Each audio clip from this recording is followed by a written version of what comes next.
টিকটকে আবার অনেক আল্লাহওয়ালা টিকটকার আছে। আল্লাহওয়ালা টিকটকার কারা? বুরকা পরে টিকটক করে যারা, আল্লাহওয়ালা টিকটকার তারা। আমার আল্লাহ বলল ওয়া করনা ফি বুয়ুতিকুন্না ওয়ালা তাবাররাজনা তাবাররুজাল জাহিলিয়াতিল উলা। ওগো নারীরা, তোমরা পর্দার মধ্যে থাকো, জাহিলি যুগের মেয়েদের মতো সাজুগুজু করে নিজেদেরকে প্রদর্শন করে বেড়ায়ও না। আর ওরা বলল আল্লাহ তোমার কথাও থাক, শয়তানের কথাও থাক। ঠিক না ভাই? ঠিক। আগে সাজুগুজু করে, তারপরে বোরখা পরে, তারপরে মাইকেল মধুসূদনের বাড়ি যায়, ওখানে যেয়ে আবার বোরখা খেলে, তারপরে ডেটিং মারে, ও বাবা ঘুরে ফিরে বেড়ায় চেড়ায়, আবার বোরখা পরে বাড়ি আসে।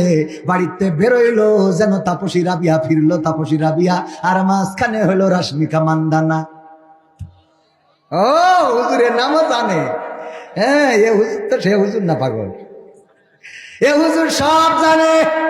ভাইরা আমার, এই কথাগুলো আমার যুবকদের বলার দরকার, ওপেন বলার দরকার। কারণ আমার যুবকেরা, আবার কলিজার টুকরারা, যেই যৌবনকাল আজকে আছে, যেই সৌন্দর্য আজকে আছে, এই যৌবনকাল, এই সৌন্দর্য চিরদিন থাকবে না। আমার মা বোনেরা যেই চেহারাটা টিকটকে দেখার, ওই যে কি যেন এখন দিকিনাকে নাচ করে, রাস্তার পরে দাঁড়ায় পিছন দিয়ে রাখ যায়, বাস যায়, আরো নাচে রাস্তার পাশে। অনেক স্বামী আছে আবার স্ত্রী নাচে, স্বামী ভিডিও করে। বলেন সুবহানাল্লাহ। ও আমার ভুল হয়েছে।